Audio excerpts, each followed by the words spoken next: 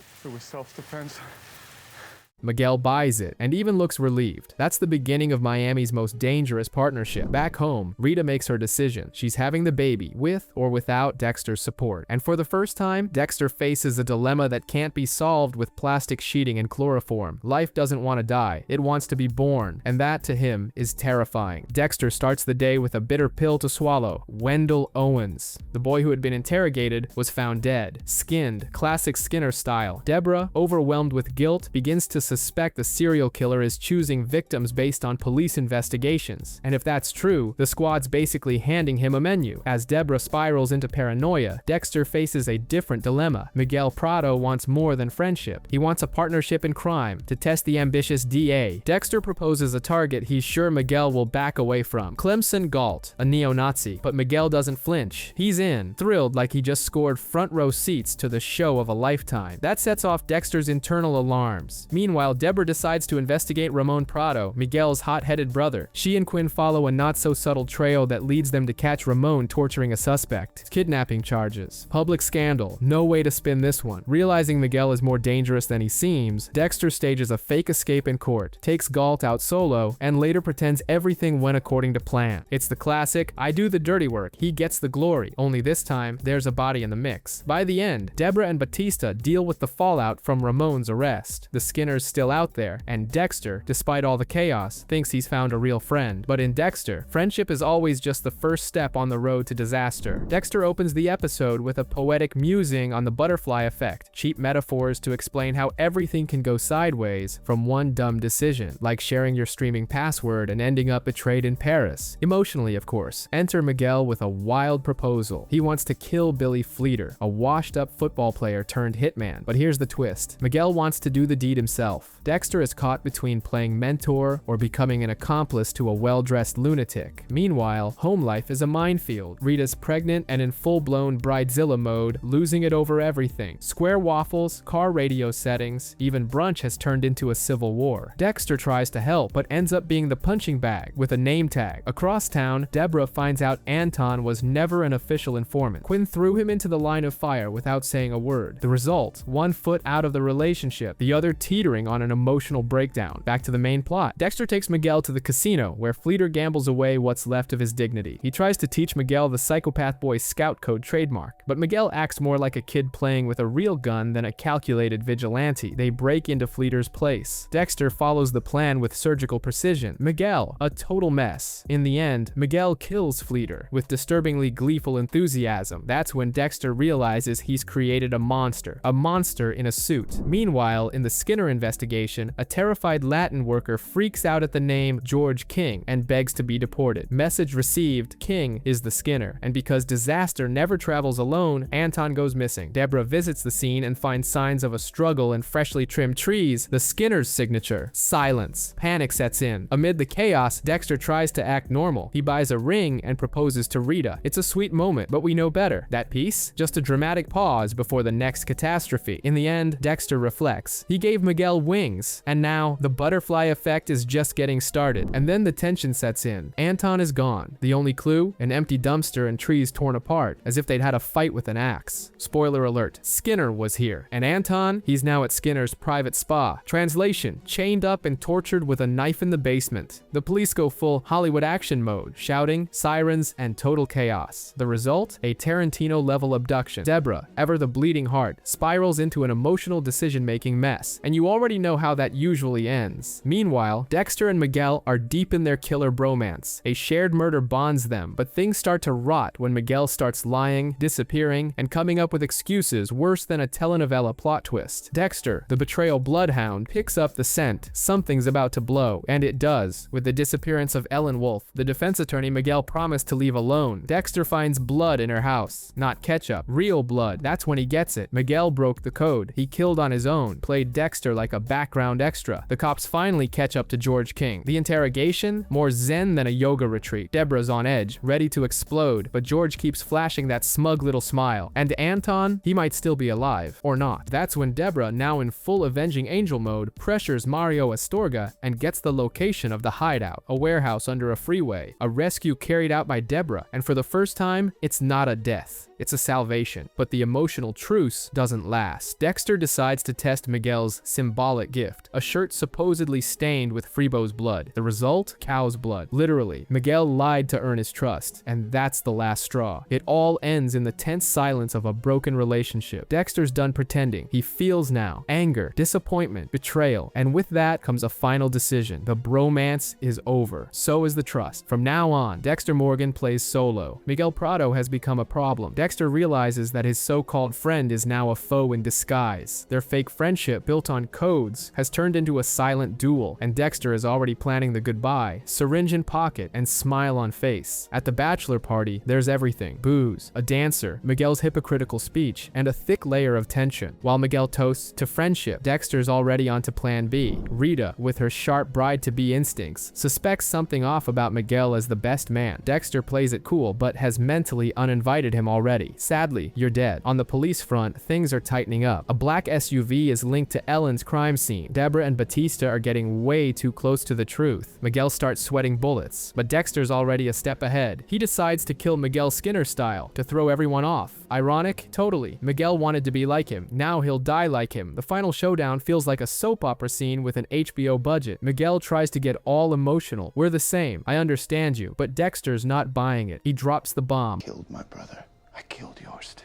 Miguel snaps and dies. After the chaos, a rare human moment, Dexter asks Debra to be his best person at the wedding, replacing Miguel. She's moved and says yes. Emotion? A little. Just a little. And so, between rings and corpses, Dexter gets ready, not just for his wedding, but for his next hunt. Dexter finally realizes that trusting Miguel Prado was like handing your social security number to a con artist in the park. His former BFF turned out to be a second-rate homicidal manipulator who killed Ellen Wolf and thought he could get away with it. So, Dexter pulls off a stylish cover-up, making it look like the Skinner took Miguel out. Damage control, Dexter style. At the funeral, grief barely settles before Ramon, Miguel's hot-headed brother, decides to stir up drama and physically attacks Dexter mid-service. What starts as mourning quickly turns into a full-blown scene. Now Ramon's the new problem. Unstable, aggressive, and ready to explode. Meanwhile, Dexter plays amateur detective and uncovers a shocker. Rita was married at 16, so much for the picture-perfect homemaker. The real kicker? Her mom drops a snarky third time's the charm, and Dexter begins to grasp the truth. No one's ever fully honest. Not even the PTA mom with the ever-present smile. Just when we think Dexter's about to handle Ramon with plastic wrap and a set of pliers, he flips the script. He goes for a light touch of blackmail, using a handed-down ring to crack Ramon emotionally, and boom, confession time. Turns out Ramon killed their father. Miguel just took the credit. The rabbit hole goes deeper than Dexter imagined, but the ride's not over. A clue leads Dexter to an old cigar factory called El Royale, the kind of place with cursed building vibes. There, he's captured, tied up, and nearly turned into Psycho Kebab, but in classic protagonist fashion, he escapes, takes out the Skinner with finesse, and even breaks his hand in the process. All of this just hours before his wedding. Cast and all, Dexter makes it to the altar, and for the first time, no mask. The vows, genuine. The emotion, real. He promises to be a good husband and father, and he actually means it. In the end, between monsters, murders, and love vows, what remains is the rare rarest thing in Dexter's world, happiness. The weirdest emotion of them all, but right now, it's welcome. Dexter thought becoming a dad would just mean changing diapers and losing sleep. Instead, it's turned into a hellish sitcom, complete with a soundtrack of screaming and sour milk. Rita's sleepwalking through life, the neighbors all up in their business, and Dexter can't even tell if he killed someone or just dreamed it. In court, half asleep, he mixes up cases and accidentally releases Benito Gomez, a criminal straight out of a telenovela. The DA wants his head, Quinn blows a fuse, and Debra tries to be the voice of reason. Dexter takes the blame, but the tension with Quinn is a ticking time bomb. Meanwhile, Lisa Bell turns up dead in a luxury bathtub, soaked in old blood. Dexter sets out to deliver justice, hunting down Gomez, but the mission flops.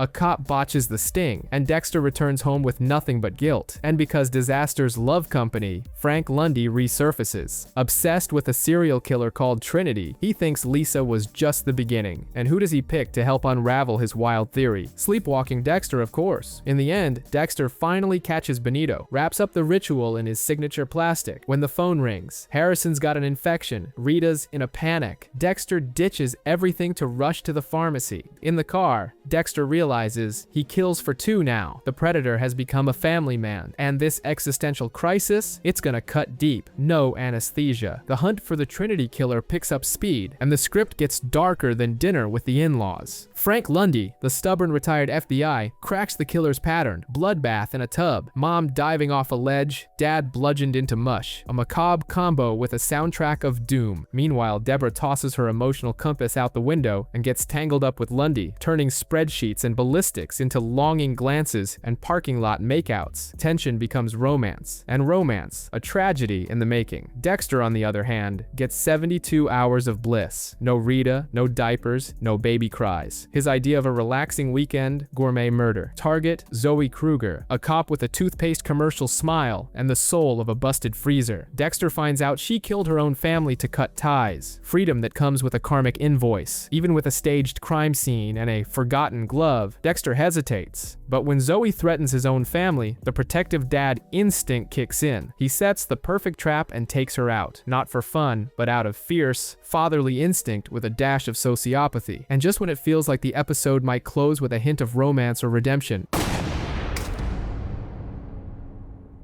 Lundy and Debra are shot. Blood on the sidewalk, shock in the air. In a heartbeat, everything changes. The most seasoned player has fallen, and the game just turned into a nightmare. After the attack that killed Lundy and injured Deb, Dexter examines the scene, but something doesn't add up. Based on the bullet trajectory, he realizes Trinity isn't the killer. A major twist. He visits the Mitchell family and meets Jonah, Arthur's son, who reveals the dark side of his father. Beatings, screaming, and a house of horrors hidden behind a picture-perfect family commercial front. For the first time, Dexter sees the real-life impact of a monster, and it shakes him. Meanwhile, Rita struggles to hold the house, the kids, and the pre-Thanksgiving chaos together, and Dexter, nowhere to be found. Too caught up in the Mitchell drama to realize he's failing his own family. At the police station, Deb and Quinn uncover a pattern in Trinity's murders. They follow the school calendar. Maybe the holy serial killer is hiding where no one would think to look, among test scores and report cards. Then comes the most uncomfortable dinner of the year, Thanksgiving at the Mitchells. Arthur forces everyone to give thanks with his signature smile of psychological terror. Jonah snaps, exposes his father, and chaos erupts. Arthur loses control. Dexter steps in, not as a killer, but as a human trying to protect someone, and that changes everything. He returns home, and for the first time, when he looks at Rita, Cody, Astor, and baby Harrison, he sees something real, not just a facade, a family, and he wants to protect it. He wants to be different. Meanwhile, Deb starts piecing something else together. Reporter Christine knows way too much about the Lundy case, like details only the killer would know. Suspicion is in the air. Christine Hill, the reporter with a face that's about to explode, finally gives up the ghost. Trinity's daughter tries to keep up the act, but the script had been screaming she was an accomplice from the start. Debra goes full emotional straight talk, and Christine crumbles like a house of cards in a wind tunnel. In the end, she confesses everything. Lundy, Debra, the whole damn show. No,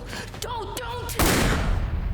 And kills herself right in front of the detective. A tragic and brutal end. Dexter, in full I don't share my toys mode, plants evidence against Stan Beaudry to protect Trinity and keep control of the game. But then Rita drops an emotional bomb out of nowhere. She kissed the neighbor. Dexter processes the betrayal like watching toast hit the floor butter side down. He even punches Elliot, and that's when Rita realizes he feels, and that changes everything. Meanwhile, Lagerta and Batista seal the most corporate marriage of the year. No love, just an HR contract with wedding rings. At rock bottom, Christine calls Daddy Trinity looking for affection, but the man delivers the coldest of rejections. You should never have been born. That's it. That's the trigger. And the blood cycle closes, only to open an even worse one, because now Arthur Mitchell knows. Hello, Dexter Morgan.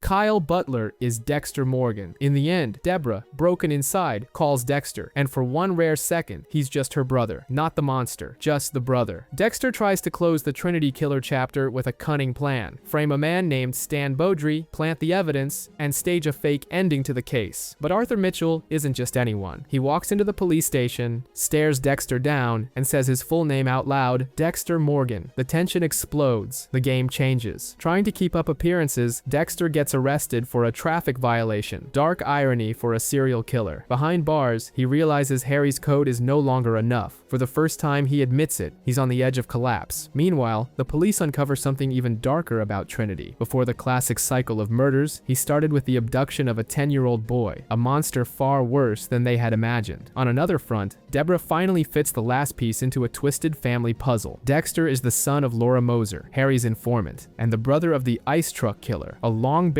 secret comes crashing to the surface. The final confrontation takes place. Dexter and Arthur face to face, no masks left. In the end, Dexter kills Trinity, not out of pleasure, but justice. Warped justice, but justice nonetheless. But the price comes swiftly. Dexter returns home to the unthinkable. Rita dead in the bathtub. Harrison crying in a pool of his mother's blood. The cycle has repeated. The predator has become the prey. And in that silent embrace with his son, Dexter finally understands. The cost of being who he is losing those he loves. Dexter, in robot mode, blurts out, "It was my fault." Quinn jots that down with a smirk that says, "Found a crack." The crime scene turns into an FBI brunch. Debra tries to shield her brother, but even she senses something's off. Like how he talks about his wife's death as if narrating a tutorial video. Trying to protect the kids, Dexter lies to the nanny. Mommy's taking a bath. Forever, in this case. Aster comes home, arms full of gifts, but when she finds out her mom's dead, chaos erupts. She lets it all out, blames Dexter, says she wishes she'd never met him, and honestly, she might be right. Dexter, unable to process emotions, does what he knows best, runs. On the boat, haunted by flashbacks of Rita and bottled up pain, he stops at a gas station, gets provoked, and for the first time, kills outside his ritual. It was raw, it was human. Harry appears with the line, It's the first human thing I've seen you do since she died, Dexter.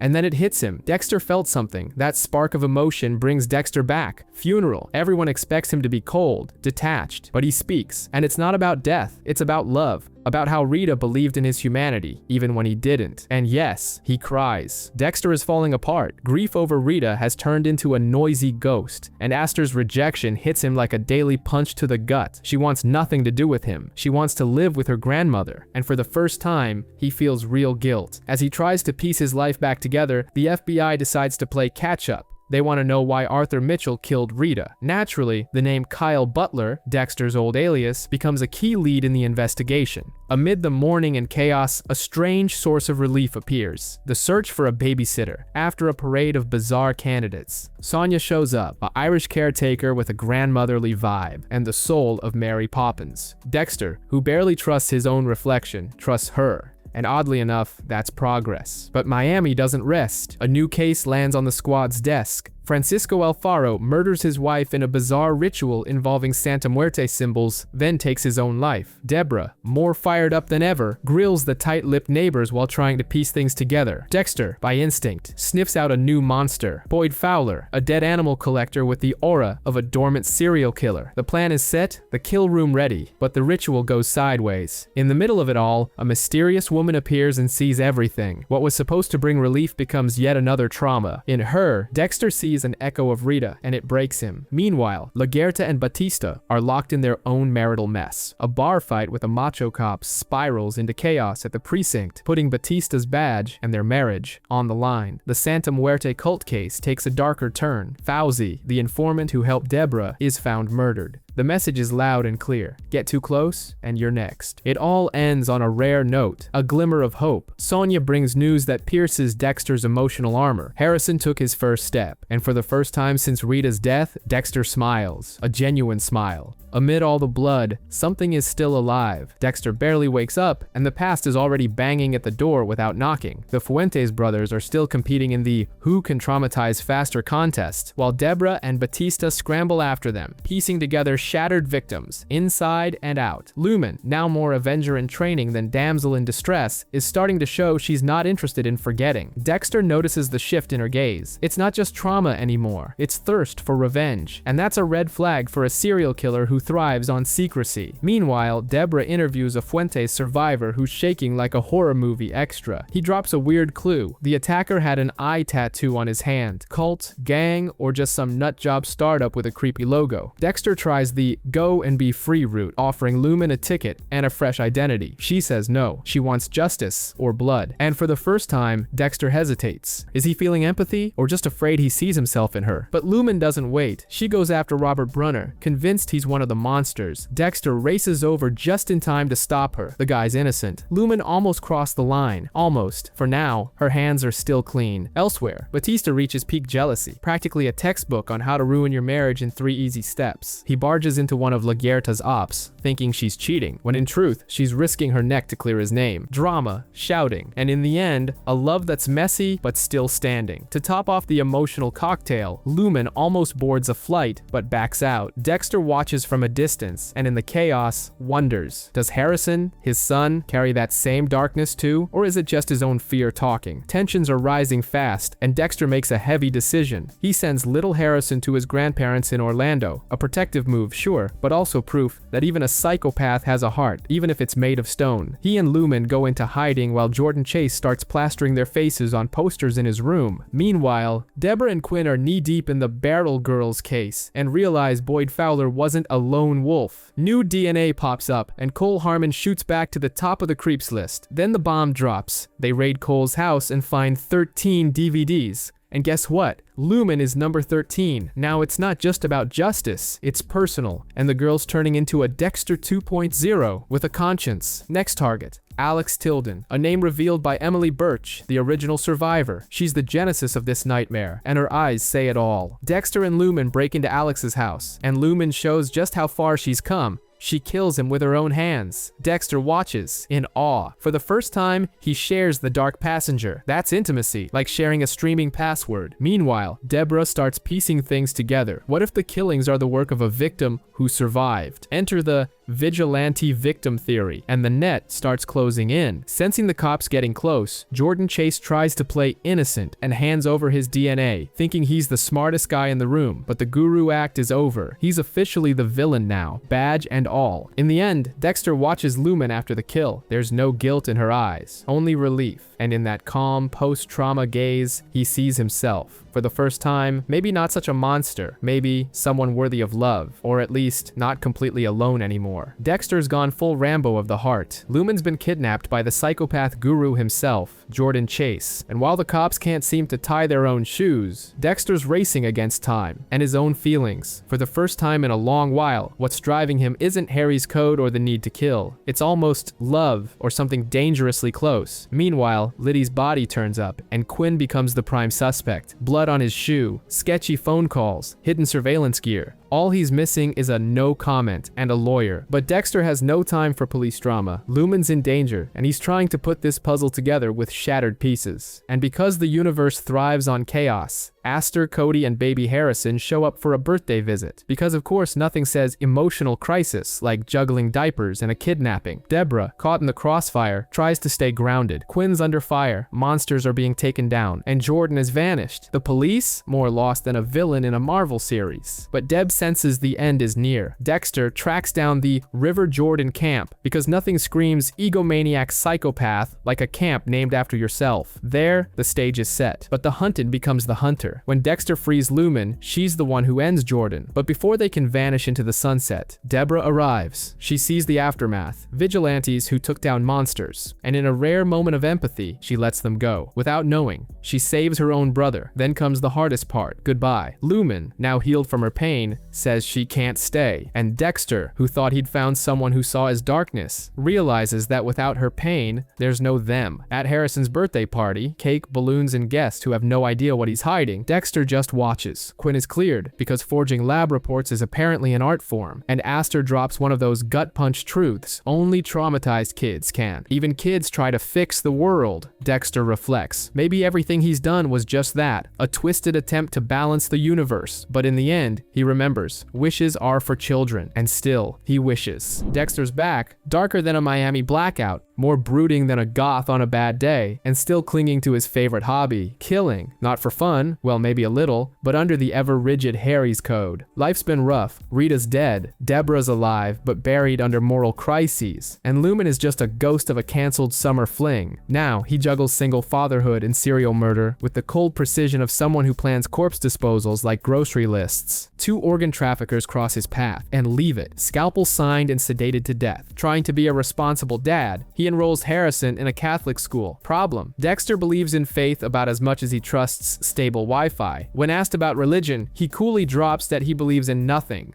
A moment that would make Nietzsche proud. Debra, true to her Christian guilt complex, reacts with all the discomfort of a soap opera confession. At the precinct, Lagerta climbs the ranks thanks to a little blackmail involving Deputy Chief Matthews and a literal black book. Meanwhile, Masuka's now a college professor, treating interns like shiny new toys. A hot student enters, and within seconds, she's the punchline. Academic maturity at its finest. The real twist hits at the high school reunion. Dexter bumps into Joe Walker, widower of a classmate who supposedly committed suicide, but Dexter sniffs out lies like a pit bull at a meat buffet. One sleight of hand blood sample later, and bingo, hubby's the killer. The verdict? A moral hammer to the head, literally. As if that's not enough, a new serial killer surfaces. Religious symbols, snakes and corpses, and a vibe somewhere between prison tattoos and apocalyptic theology. Dexter senses the end times are getting creative, and finally, Debra and Quinn share a romantic dinner, interrupted by a random shooting that turns date night into an action flick. As for Dexter, he's left wondering if he's a monster or just a dad searching for a flicker of light in the dark. In the end, he confesses he doesn't believe in God, but he believes in Harrison, and maybe, just maybe, that's a start. Dexter has always been the ultimate skeptic, but watching Brother Sam pour holy water over a criminal's head while preaching redemption like he's selling salvation at 99% off, well, it rattles our favorite killer. Not enough to make him born again, but just enough to wonder, what if that whole light at the end of the tunnel thing isn't just a train metaphor? But the soul-searching doesn't last long. Right after, Dexter stumbles upon a setup straight out of a Marilyn Manson video. Mannequins made from human parts, posed like it's apocalypse couture runway season. Enter Mike Anderson, the no-nonsense new guy with a resting death stare and zero patience for artistic murder. He clocks it immediately. The killer is staging the end of the world. Meanwhile, Debra is trying to survive her new role as lieutenant, a relentless press, and an Olympic-level case of imposter syndrome. Instead of parroting what the brass wants, she gives a raw, stammering speech that, surprise, wins people over. Because authenticity, even when awkward, hits different. On Dexter's personal front, things spiral. Harrison needs emergency surgery, and Dexter, the guy who deals with corpses and killers for breakfast, finds himself whispering a desperate prayer in the hospital. Crooked and barely audible, but real. The kind of thing old Dexter would mock. Now, he just wants his son to live. Brother Sam returns, this time opening up about his own dark past, revealing he witnessed his father's murder. He shares it calmly, like reading a heavy verse. No preaching, just truth. And it's enough to plant a seed of doubt in Dexter's mind. Can someone really come out of the darkness? But peace isn't exactly this show's thing. Cue Ryan, the intern, doing something incredibly dumb.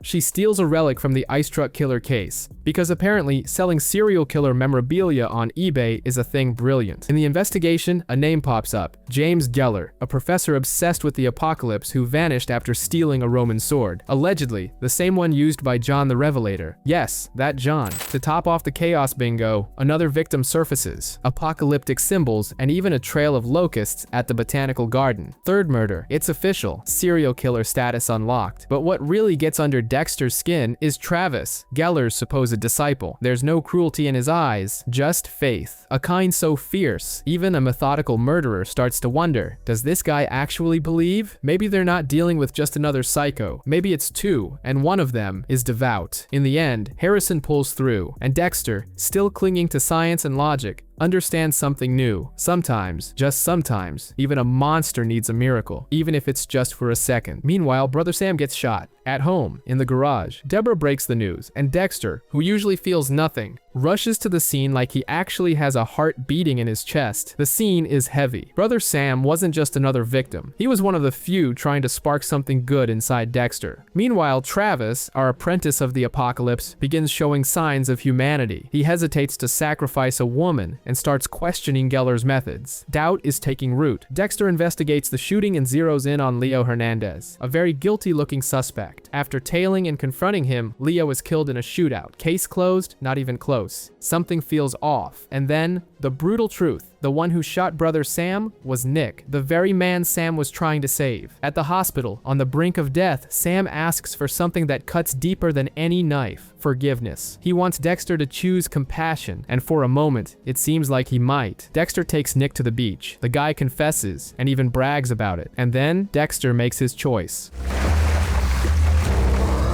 No forgiveness, just execution. The light loses once again. As for Travis, he finally rebels against Geller and frees the woman who was meant to be sacrificed, a moment that shows there might still be hope for him, even if he's completely unhinged. Meanwhile, Debra is spiraling into her own emotional chaos. A drunk Quinn is the cherry on top of a disastrous night. Deb wrestles with her insecurities as a lieutenant. Dexter ends the episode wondering, is there light within him? Brother Sam tried to plant that seed, but the soil is dark, and when the time came, Dexter stayed true to his dark passenger, and once again, the darkness won. Dexter loses what little balance he had left after Brother Sam's death. The piece he was learning? Buried. And who shows up to pour gasoline on the mess? Brian Moser. Yep, the psychopathic brother, now in premium hallucination mode. He's not here to console, he's here to spark chaos with flair. With that charismatic villain charm, Brian makes a proposition: ditch the code of Harry and embrace the real killer within. To make his point, there's no better case than Jonah Mitchell, son of the Trinity killer, whose mother and sister died in what smells a lot like Trinity's work. But Trinity is dead. Plot twist? Jonah claims his dad came back and beat him. Dexter smells a lie and decides to investigate, with an ecstatic Brian riding shotgun. In Kearney, Dexter finds Jonah, who tells his version of the tragedy. But before the mystery deepens, in walks Norm, the local idiot who tries to blackmail Dexter over his tools. Dexter kills him on the spot. No code, no ritual, just impulse. Brian is thrilled. Soon after, Jonah returns and the truth spills out. His sister committed suicide, and in a moment of rage, he killed his mother. He begs Dexter to end him, but Dexter sees genuine remorse. He chooses to spare the boy. Brian is furious. For the first time in a long while, Dexter chooses humanity. Meanwhile, Travis starts questioning his role beside the fanatical Geller. He frees a victim and shows a flicker of conscience. Back in Miami, Masuka's creepy intern Lewis shows Jamie a game where the main character looks suspiciously like Dexter. Coincidence? Of course not. Travis is hanging by a thread, wounded, lost, and looking like he just lost a fistfight with Google Maps. And who finds him? Dexter Morgan, the serial killer with a homemade brand of hospitality, locks Travis in a secret room, nurses him back like Florence Nightingale with a dark side, interrogates like a cop, and even tries to teach him a little homicidal self-control. Travis spills the beans. Geller was the mastermind all along, and the next tableau, the Chalices of Wrath, is already locked and loaded. Dexter should use him as bait, but he starts to care. Empathy? That's right, folks. The psychopath feels a flicker of humanity. Then comes the clue. Two-Lot. Dexter, always trying to flex those brain muscles, links it to the second law of thermodynamics, ever-increasing chaos, kind of like Debra's emotional life. The acronym is also the title of a book by Professor Casey, an atheist, arrogant, and practically wearing a bullseye. Dexter deduces he's the next target. Meanwhile, Debra's on her own journey of self-discovery. Absentee mom, emotionally void dad, and a serial killer ex. She finally decides to flip the script and starts acting like a fully functional adult. And just to prove she's grown, she stands up to Lagerta and reopens the Jessica Morris case. The rebellion has begun. Dexter and Travis hatch a plan to save Casey, but this isn't Scooby-Doo. Geller beats them to it and turns the professor's lecture into a blood-soaked horror show. Dexter fails. The chalices of wrath are served, and then the plot twist. Dexter finds Geller's body, frozen, dead for days. It hits him. Geller was never alive. Travis made him up, a biblical dark passenger, and for the first time, Dexter sees a reflection of what he himself could become. Alone in the dead of night, he stares down his failure. Saving Travis was, deep down, an attempt to save himself, not for his own sake, but for Harrison's. Because even monsters with police badges want to be good dads. Dexter whispers to himself, he wants to change. Our favorite fanatic's grand plan finally gets a name: Wormwood. No more biblical parables or mystical veils. This is full-on chemical warfare. Travis steps out of his religious closet and reveals himself for what he truly is. Just another homicidal lunatic with a vial of poison and zero empathy. Dexter, already deep into his vigilante mode, dives headfirst into investigating a suspicious boat. What do they find? The perfect setup for a David Fincher thriller. Toxic substances, a thick, ominous atmosphere, and the mangled body of Holly Benson. That's right, the end of the world is officially on overdrive. Meanwhile, the precinct is pure chaos.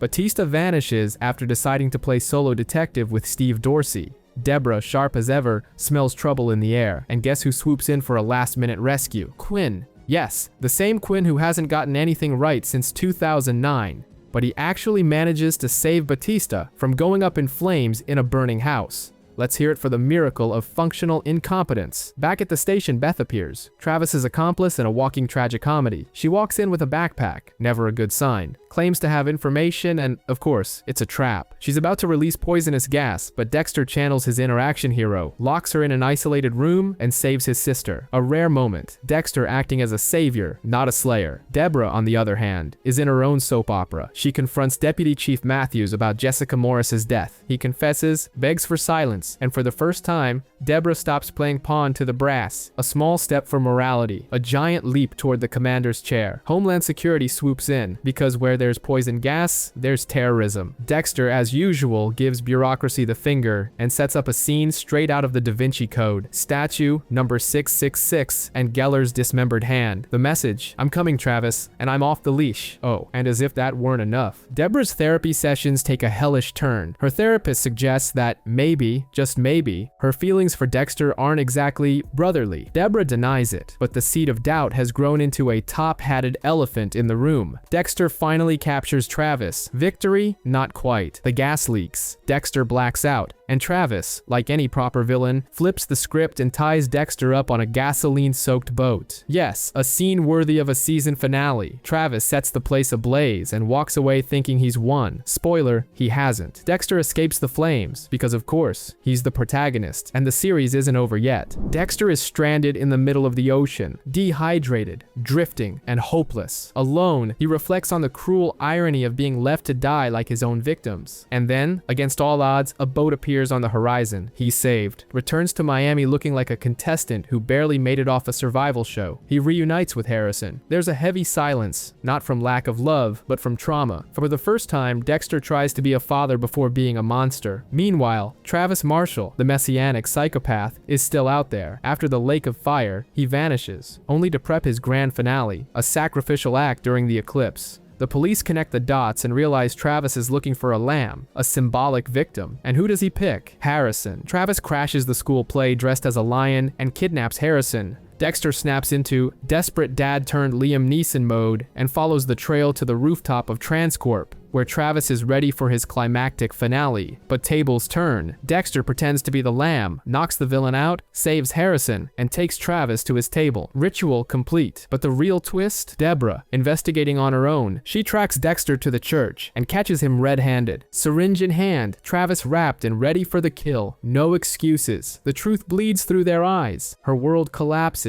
The woman in love discovers her brother is a killer. Dexter has pulled off plenty of last-minute saves, but none quite as insane as getting caught mid-sacrifice by his own sister, complete with plastic sheets, blood, and a flaming altar. Debra walks in, sees it all, and is instantly stunned. Dexter throws out a tragicomic excuse. It's the grief, Deb. Ever since Rita, I haven't been myself. But the scene says it all, and the truth finally bleeds through. Even so, Deb decides to protect her brother. They stage a ritualistic suicide and set the whole place on fire. The once upstanding lieutenant has now become an accomplice, and there's no turning back. Meanwhile, Detective Mike Anderson is killed after trying to help a stranger on the side of the road. Inside the car, a dead woman. Naturally, Dexter is already tracking his next victim, Victor Baskov. Dexter intercepts him at the airport, hauls him off to his kill room, and crosses him off his list like a grocery item. Back in the real world, Deb is struggling to keep her head above water. She starts piecing things together, remembers Dexter killing the ice truck killer, remembers the past. She even calls Jamie, Harrison's nanny, just to confirm Dexter lied about where he was. Debra takes on a new mission, to investigate a Ukrainian mob. Meanwhile, Dexter continues his double life. Between blood slides and existential dread, he chats with Harry, his ghostly mentor, and admits it. Hiding bodies and loving someone just don't go together. In the end, Dexter realizes he needs to go back to the code. Protecting Debra might be his biggest mistake, or the only way to keep her alive. Debra Morgan finds out her brother is the Bay Harbor butcher. Yep, that Dexter, the employee of the month for psychopathy. He spills everything. Started young, had dad's support, and followed a moral code that sounds straight out of a criminal consultancy handbook. Deb spirals into an existential meltdown, realizing her childhood was basically a horror play in 3 acts. And what does she do? Decides to rehabilitate him. That's right, moves the serial killer into her place. Big Brother, Homicide Edition. Dexter tries to play along with his new reality show life, but of course, the universe says, not today. Enter Lewis, bitter ex-intern turned creep, who mails Dexter the ice truck killer's hand like it's an AliExpress novelty. Dexter thinks about killing him, but doesn't. Could Deb's plan actually be working? Meanwhile, we meet Wayne Randall, a remorseful murderer who's leading the cops on a tour of his old crime scenes. This guy makes Dexter wonder, can I stop killing and become a redemption coach? But any hopes for a soul cleanse are cut short by a new name, Victor, a Ukrainian mobster linked to a dancer's murder, and now the target of Detective Mike Anderson, who ends up as collateral damage in a mafia blood feud. Cue Isaac Serco, the new big bad, a refined, meticulous villain with the icy calm of a Zen monk. Isaac wants to know what happened to Victor and starts wiping out anyone who might have helped the cops. Tony Rush disappears faster than a canceled Netflix show. In the chaos, Dexter almost claims another victim. Setup's done, knife's ready, but at the last second, he stops. Calls Deb, confesses. She listens, stoic, holding the weight of the world on her shoulders, and Dexter starts to wonder if maybe, just maybe, he's changing. But the question hangs in the air. Can he really live without killing? Or is the dark passenger just taking a nap? The episode ends with him staring at Wayne Randall, a mirror of what he could become. But instead of a cell and iron bars, his prison has floral couches, 24/7 surveillance, and a sister turned therapist by sheer necessity. Life under the same roof has turned into a psychological torture chamber. Big Brother, dark mode. Debra's on Dexter like a malfunctioning car alarm. Loud, invasive, and impossible to shut off. Their beloved serial killer is now a prisoner in his own home. No freedom, zero privacy, just breakfast time confrontations and a Cold War vibe on the couch. The tension boils over when Dexter confesses. The only thing keeping him in check is Harry's code. Debra, trying to civilize the monster with etiquette manuals, loses it. Meanwhile, the Victor and Kaja case heats up. Turns out Kaja was invited to a final rendezvous with Victor, and now he's vanished. Just to spice things up, the Ukrainian mob makes their entrance, because nothing complicates an investigation like armed men with accents. Back at the lab, Dexter snaps at a suspect during a DNA collection. He's on edge, and not just at work. Louis, the well-meaning but dumb intern, sells the ice truck killer's hand online. Dexter doesn't blink. He fires him without even a goodbye. Elsewhere, Isaac pushes Nadia to seduce Quinn and dig up dirt on Victor, classic flirty espionage, with a dash of foreign intrigue. At the club, Tony Rush, the bouncer and last person to see Kaja, is found dead, mob style, with something embedded in his skull. Dexter starts tailing Ray Speltzer, a cemetery-loving gym freak with serial killer energy. He wants to prove to Deb that monsters do exist, but she still sees the world in black and white. For her, murder is murder. End of story. Dex sneaks into a mausoleum and finds proof against Speltzer, a victim's earring, but with no warrant, it's inadmissible. Frustrated, Dexter watches the system shield a monster in gym clothes. Then, Speltzer kidnaps a woman and turns an abandoned house into a horror maze. Debra doesn't arrive in time to save the victim, and for the first time, she gets it. Dexter wasn't exaggerating. The killer struck again. The next day, Debra finally admits it. Maybe Dexter is a necessary evil, but she also makes it clear. It's over. He has to move out. Dexter is finally free, but their relationship shattered. Meanwhile, Speltzer, the psycho of the week, is still out there, free and loving it. The cops can't get their act together, and Dexter does what he does best. He kills. But this time, the clash with Speltzer is personal. personal. The guy messes with Deb, and that shakes everything up. She even crosses an ethical line during an interrogation. Even with a confession, Speltzer walks free, thanks to the usual legal loopholes. A slap in the face to anyone who still believes in the system. Deb snaps, and for the first time, she starts to wonder, what if Dexter's right? Maybe the monster is the method. Amid all this, Hannah McKay shows up, a former serial killer's girlfriend turned police informant. Her gaze, packed with more secrets than Dexter's journal. And in the criminal underworld, Serco makes his move, staging an innocent man's suicide to cover his tracks. Dexter smells the setup, and Serco proves he's a boss-level villain. Deb hits her breaking point and drops a bomb. She thinks Dexter is too dangerous to be around his own son and wants to send Harrison away. It's full-on soap opera drama, tears, yelling, and threats of total separation. Dexter reacts in his own way. He lures Speltzer to the cemetery and knocks him out. But there's no ritual, no blood slide, no finesse, just cremation, and to hell with the legacy. A more raw, more reckless, more dangerous Dexter. Deb shows up at the exact moment and asks if he did it for her. He says no, but their eyes say everything. And for the first time, she admits, I'm glad he's dead.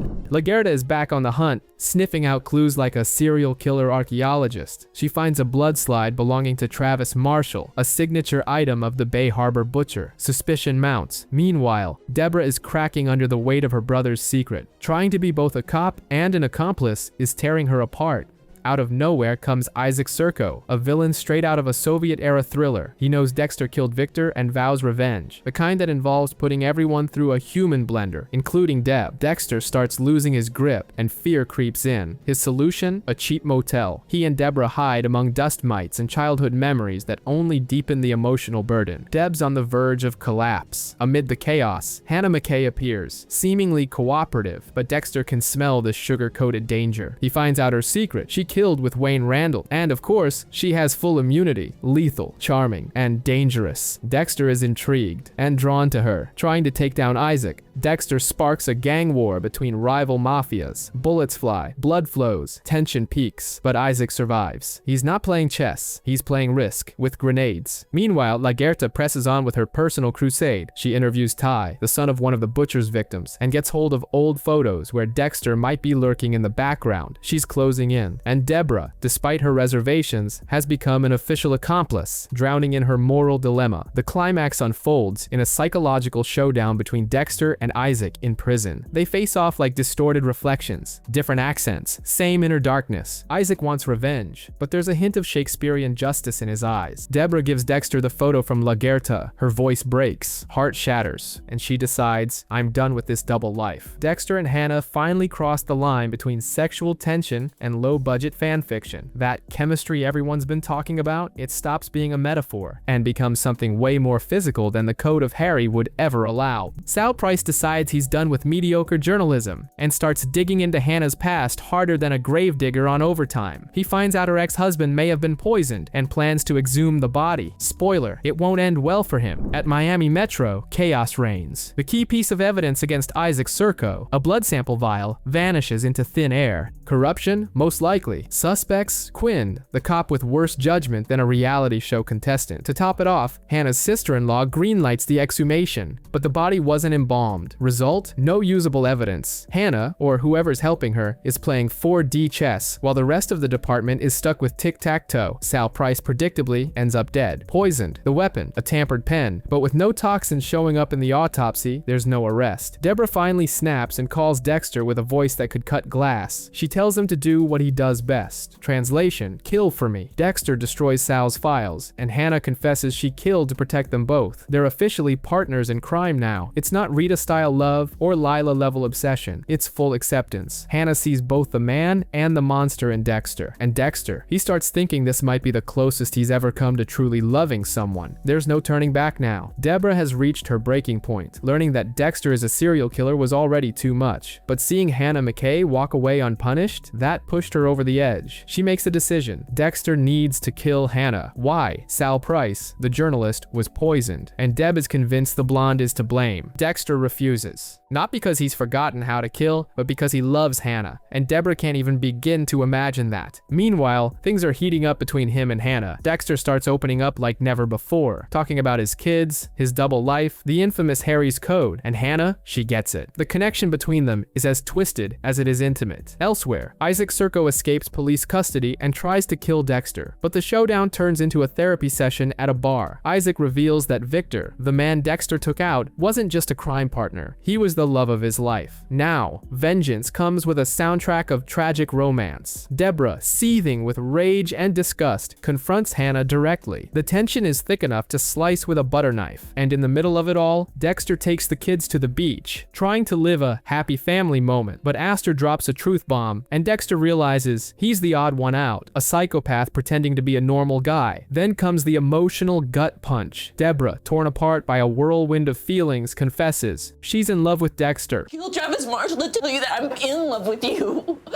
That's right, love for her brother. Dexter freezes. Emotional blue screen. Deb cries, kicks him out as if that could fix anything. In the end, Dexter seeks out Isaac again. Another bar talk, two monsters trying to figure out where, or with whom, they can still exist. And the question lingers, what is home? A safe haven? Or just a place where no one notices how broken you really are? Surrounded by children, lovers, and a sister in love, Dexter faces his greatest fear. He's still utterly alone, because deep down, he never stopped, and maybe never will stop, being what he truly is. It all starts like a slap in the face. Matthews finds a blade identical to the one used by the Bay Harbor butcher, reigniting his paranoia that the real butcher might still be at large. Matthews and Lagerta follow the lead. A list of boat owners becomes a treasure map of darkness. Meanwhile, an arson attack kills a mother and daughter, the fifth strike from the so-called Phantom. Dexter tries to suppress the dark passenger out of respect for Deb, but when kids are involved, his killer instinct gets restless. On the soap opera side of things, Hannah confronts Dexter. Is all this dark passenger talk just an excuse? The doubt hits him like a virus, and as he tries to digest that bombshell, Clint, Hannah's absentee father, shows up with a loaded symbolic gift, a dollhouse from her childhood. The mood, as pleasant as a condo board meeting. Dexter tries to refocus on the Phantom. A profiler seems to perfectly describe the arsonist, until it turns out to be just a history reenactment nerd. Amid all this, Deb discovers her brother's affair with Hannah. The result? A full-on family blowout, ending with an emotional split. Deb breaks the alliance and makes it clear she's done protecting Hannah, and since blackmailers don't get happy endings, Clint tries to extort Dexter by threatening to reveal one of Hannah's past murders. Spoiler, he doesn't live to tell the tale. Dexter kills him. No code, no excuse. The identity crisis? Peaking. Meanwhile, Quinn kills Novikov and saves Nadia, staging the scene to look like self-defense. Romance and illegality, hand in hand. In the end, Dexter finds the real Phantom, Joe Jensen, a pyromaniac with an imaginary friend named Bobby. He confronts him with his past and forces him to face his guilt. In the emotional climax, Dexter opens up to Hannah. Maybe the dark passenger never existed. Maybe he just likes killing. Plain and simple. No mystery, no fantasy. And to wrap things up with a season-worthy cliffhanger, Debra asks Batista for help tracking down Arlene Schramm. The game's about to change. It's Christmas time, and who shows up to ruin dinner?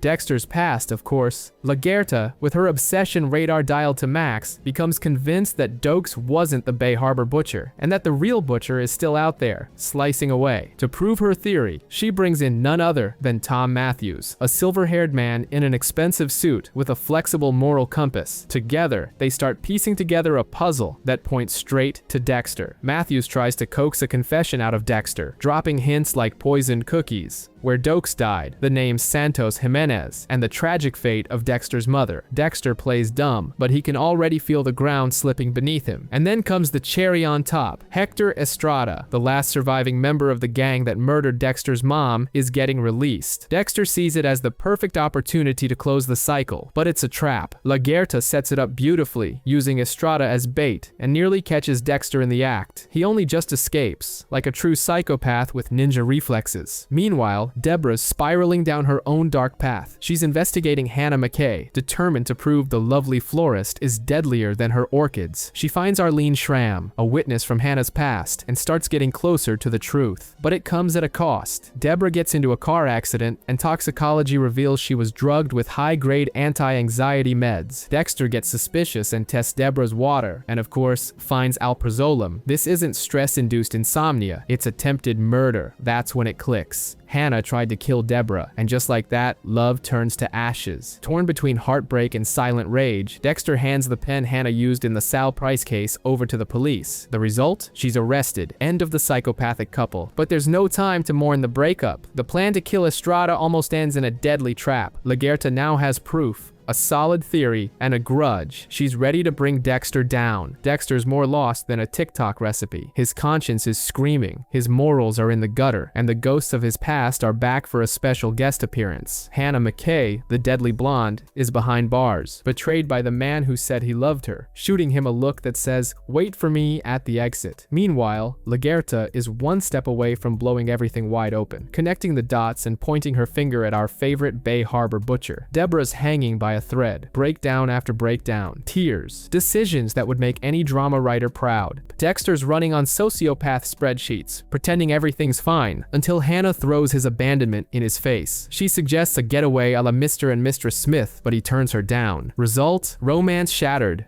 Then comes the circus. Lagerta, in full justice mode, arrests Dexter in public. An audience, a spectacle, even little Harrison watching. But the key evidence vanishes, and Lagerta becomes the department's latest punchline. Dexter realizes he only cut off part of the problem. Lagerta's still breathing, and that's reason enough to plan again. Enter Hector Estrada, the scapegoat in the final act. Dexter sets the stage to make it look like Lagerta's planting evidence, but Debra walks in at the worst possible moment. Dexter with a syringe in hand, Lagerta tied up in full Saw style, and then the gut punch. Lagerta pleads. Dexter hesitates. Debra, shaking, crying,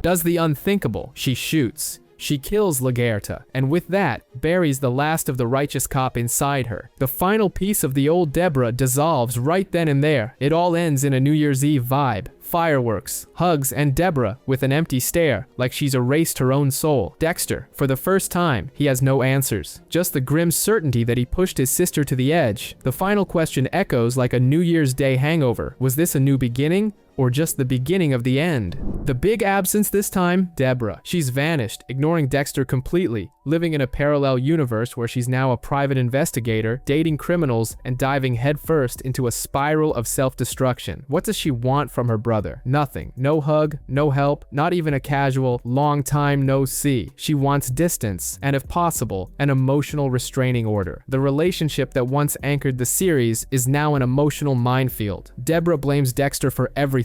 Her nervous breakdown, Lagerta's death, and the collapse of her own sanity. Love turned into resentment. Connection became a burden. And when they finally cross paths again, Dexter ends up killing her boyfriend, the very man Debra was investigating. And the worst part? She genuinely cared about him, as Dexter desperately tries to piece together the shattered remains of a sister who no longer even wants to hear his voice. A new player enters the game, Dr. Evelyn Vogel, a creepy neuropsychiatrist who seems to know way too much. A body shows up with a piece of the brain missing. Vogel claims the missing part controls empathy. Coincidence? Of course not. She knows about Harry's code. She knows about the Bay Harbor butcher. She knows everything, and she starts dropping truth bombs that make even Dexter sweat. Someone is hunting the hunter, and the game has officially changed. And if you think that's already too much to handle, just wait. El Sapo, supposedly just a fence, turns out to be a professional hitman. Dexter rushes to save Debra, again, but every attempt to help just pulls her deeper into the abyss. Lies to the police, hidden bodies, and Debra spiraling into her own Breaking Bad Miami edition. In the end, Dexter admits it. He's adrift. Without Debra, without a moral compass, without a sense of direction. The monster who once followed a strict code is now wandering aimlessly. Meanwhile, Dexter is still digging into the case of Lyle Sussman, who supposedly killed himself. But the scene is more staged than a military parade. Broken tooth, misplaced gunpowder, and the signature touch of the brain surgeon, the psychopath who moonlights as a magician. Across town, Dr. Vogel, half psychiatrist, half questionable social scientist, keeps insisting Dexter is a perfect psychopath. When he tells her he didn't kill Deb because he loves her, Vogel reacts like he just said, "I want to marry the enemy." In her book, love is a manufacturing defect. Staying focused, Dexter hunts down Ron Galuzzo, a gym equipment salesman with the vibe of a gourmet serial killer. And bingo, the guy's got a pantry full of human organs that would put Hell's Kitchen to shame. Not the brain surgeon, but definitely another twisted mirror of Dexter himself. Trying to save Deb with well-meaning gestures, Dexter takes her to dinner with someone she once saved. She eats, and that's it. Her emotions stay locked down. The rotten cherry on top? Debra, completely spiraling, shows up at the station ready to confess to Ligera's murder. Quinn stops her just in time. That's when Vogel steps in with some serious spycraft, a quick sedative, and Deb is quietly whisked away, unconscious. Dexter finally admits he's overwhelmed. Now it's just him, the doctor who thinks love is a glitch in the system, and a sister racing towards self-destruction. It all ends with Dexter wondering, just like Galuso devours flesh, does he emotionally devour the people he loves? After a whirlwind worthy of a holiday special, Dexter's life finally starts settling into a routine, which for him means tracking down psychopaths while caring for his crumbling sister. But the calm doesn't last long. Norma Rivera is found dead in her apartment, beaten and strangled, with no signs of forced entry. All fingers point to her ex, Roberto Sagastume, and Quinn, unusually efficient, dives into the investigation alongside Miller. Meanwhile, Dexter turns his focus to A.J. Yates, a suspect sporting a scar exactly where the so-called brain surgeon tends to operate. As expected, Vogel already knows him. She admits she once suggested a surgery years ago to cure him. Dexter's trust in her starts to crack when he finds one of Dr. Vogel's journals, filled with clinical observations about his mind and about Debra. Feeling betrayed, Dexter cuts ties with her. After all, no one wants to be their mentor's case study. At Yates's house, Dexter uncovers a stash of old mismatched women's shoes. Combined with the scar, it seals the verdict. Yates is the monster of the moment. Meanwhile, Vogel confronts Debra with her past, the night she killed Lagerta. During a brutally direct therapy session, Debra, through tears, realizes she would choose Dexter all over again. It's a painful confession, but a necessary one. At the same time, Quinn punches out a fellow officer who badmouths Deb at a bar, a move that jeopardizes his promotion. Batista is not impressed, leaving Quinn torn between his career and his unresolved feelings. Amidst this emotional chaos, Masuka gets a bombshell of his own. He finds out he has a daughter, the result of a sperm donation he made in his younger days. The revelation rattles him so much he almost wrecks the entire lab. Everything comes to a head when Debra invites Dexter for a heart-to-heart, but what seems like reconciliation But he only got it half right. turns into a nightmare. She drives the car into a lake with both of them inside. They survive, but the trauma leaves deep scars. Dexter and Debra come face to face with Dr. Vogel watching like a neighborhood dispute mediator. Debra doesn't beat around the bush. She bluntly reveals she tried to kill her brother and herself. Dexter, with surgical coldness, fires back that he only saved her because she failed to finish the job first. Perfect setting for a heartwarming family reunion. Amidst the emotional wreckage, Vogel insists this is the beginning of healing. "Oh, doctor, please take a seat." Meanwhile, Janet Thornton wakes up at the hospital and drops the name of the week's new villain, Albert Yates. The police head to his house and find a blooming garden, filled with buried corpses and neatly lined up shoes. Dexter, of course, blames himself. "If only I had killed him sooner." Classic homicidal procrastination. Debra, still weighed down by guilt and a gut feeling, stops by Vogel's house, only to find the place ransacked. Bingo. The good doctor has been kidnapped. Dexter and Debra put their grievances aside and team up for a rescue mission. Vogel, now at Yates's mercy, tries to turn the tables with a quick psychological session. It almost works.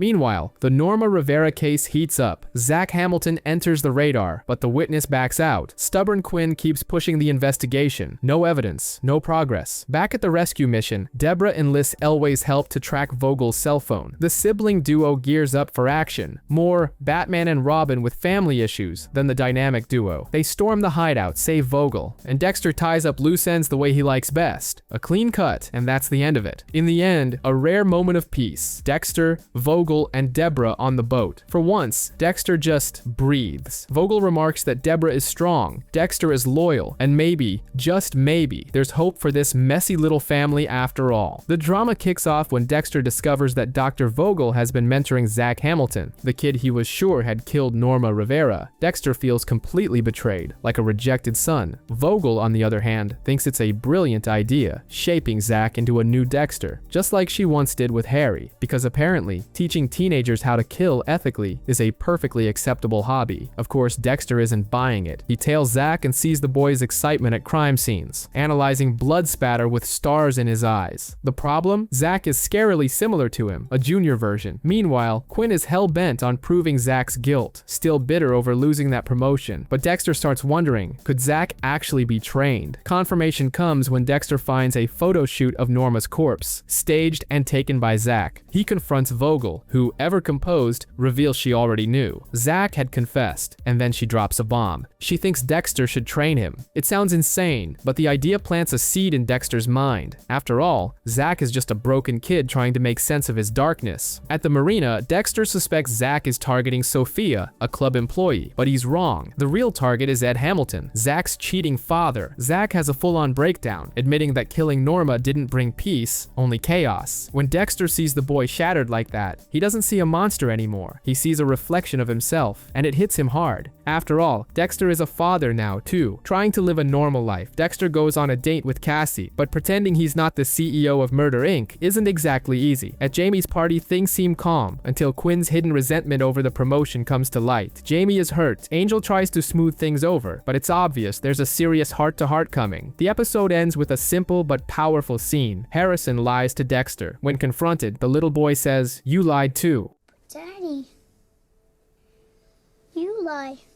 Dexter always thought he was in control until he woke up in the middle of nowhere, the taste of lab chemicals still in his mouth, and Debra groggy beside him from the tea they'd been served. Their gracious host? Hannah, yes, Dexter's former girlfriend. She drugged them both, left them alive, and vanished. Debra goes full apocalypse mode, paranoid, unhinged, convinced Hannah's back to finish what she started. Dexter, on the other hand, wonders if it's just an invitation, a new cat and mouse game. Meanwhile, young would-be killer Zach Hamilton is hungry for action. Dexter tries teaching him the code of Harry, but Zach is all chaos and no finesse. Debra keeps spiraling, fighting with her boss, losing her grip, while Dexter starts digging into Hannah's new life. Turns out, she's married to Miles Kastner, a controlling, arrogant businessman. Hannah swears she only wanted to ask Dexter to kill her husband, but changed her mind. Yeah, sure. Miles, however, has no plans to change, and assaults Hannah aboard a yacht. In self-defense, Hannah kills him. Dexter arrives to find her holding the murder weapon. Together, they dispose of the body, but peace doesn't last. Back home, Dexter finds Cassie, the sweet neighbor, brutally murdered. The scene filled with rage. Zach, the young bloodthirsty apprentice, is missing. All signs point to him. Dr. Vogel confronts Dexter. "You wanted to train a new Dexter. Now deal with it." But Dexter's world starts to crumble. Hannah claims she's changed. Zach might have killed on impulse. And Dexter realizes that when feelings start to edge out the blade, but Dexter's heart is elsewhere, distracted by the return of Hannah, Florida's most charming fugitive. While he's busy writing her little love notes, he misses the fact that someone's being killed right in his backyard. And then comes Debra, with all the subtlety of a wrecking ball. She despises Hannah, sees her as a walking disaster, and makes sure Dexter knows exactly how she feels. As for Dexter, he's dreaming of helping Hannah disappear with a new identity, and maybe, just maybe, living out an old-fashioned love story under fake names. Surprise, Zach shows up. And no, he didn't kill Cassie. He confesses to killing a rapist, following the code. Relieved, Dexter starts to see a spark of potential in the kid. The dinner with Zach, Hannah, and Dr. Vogel feels like a bizarre reality show, crossed with fine dining. Dexter shares his doubts about Cassie's death, and Vogel, in her signature icy way, helps confirm that Zach might actually be innocent. Meanwhile, Debra is teetering on the edge of an emotional collapse. She tries to turn Hannah in, but hesitates.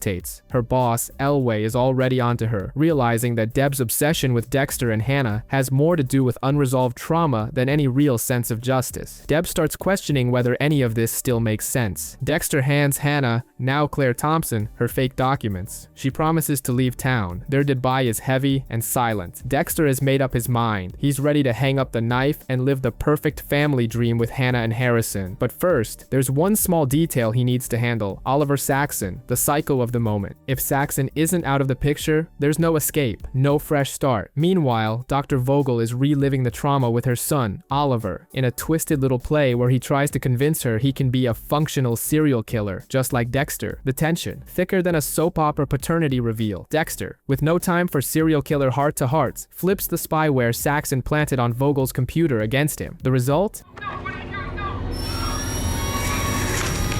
A cold, brutal video of Zach's murder. Mission confirmed. Saxon must die. Meanwhile, Quinn breaks up with Jamie and admits to Deb that he's still in love with her. Deb feels the same, but just before they can kiss, chaos punches back in. Agent Clayton starts sniffing around, suspicious about the connection between Dexter and Hannah. And Deb, who once hated Hannah with a passion, flat out lies to protect the three of them, her brother, her nephew, and Hannah. One almost modern family. Of course, The escape plan stumbles. Harrison gets hurt at home, and Hannah rushes him to the hospital, pretending to be his mother. Bad luck. A nurse thinks she recognizes the fugitive. While everything is falling apart, Vogel tries one last maternal move with her monster son. She sets up a meeting, maybe to save him, maybe to sacrifice herself. Guess what? She dies. Dexter arrives too late, finding his mentor dead, and with her, the illusion that Saxon could ever change. In the end, Dexter faces the truth. He tried to be someone he's not, and the cost of that hesitation was too high.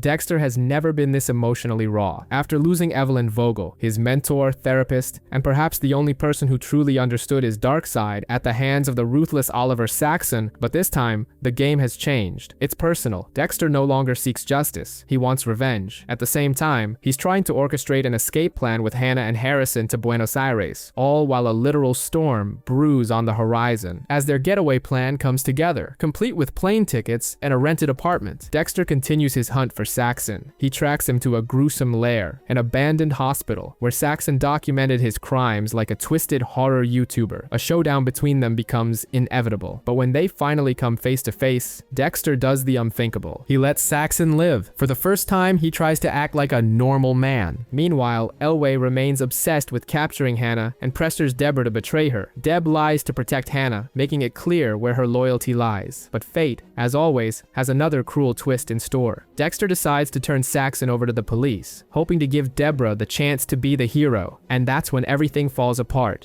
Don't move.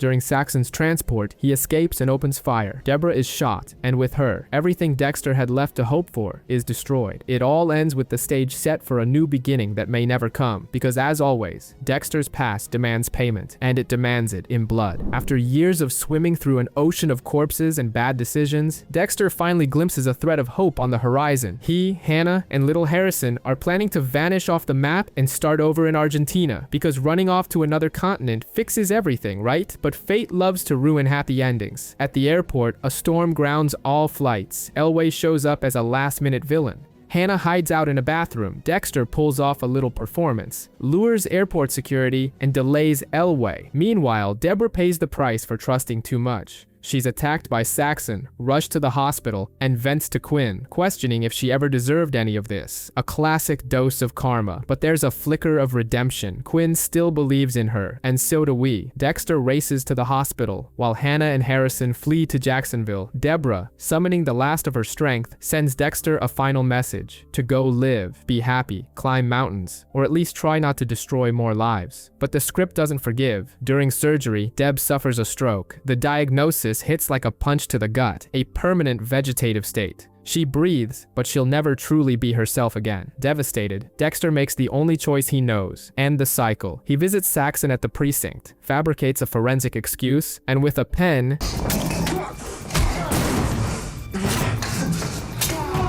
kills him. His justification? Self-defense. Quinn doesn't even question it. No one there would mourn Saxon. In a final act of love and guilt, he turns off Debra's life support. He carries her body to his boat and, under a symbolic hurricane, disappears into the sea. Days later, the wreckage washes up. Dexter is dead, officially, but far away, in a gray place where the sun barely touches the earth, he reappears, unshaven, hollow-eyed, soul shattered, a self-imposed exile. His punishment is to keep living.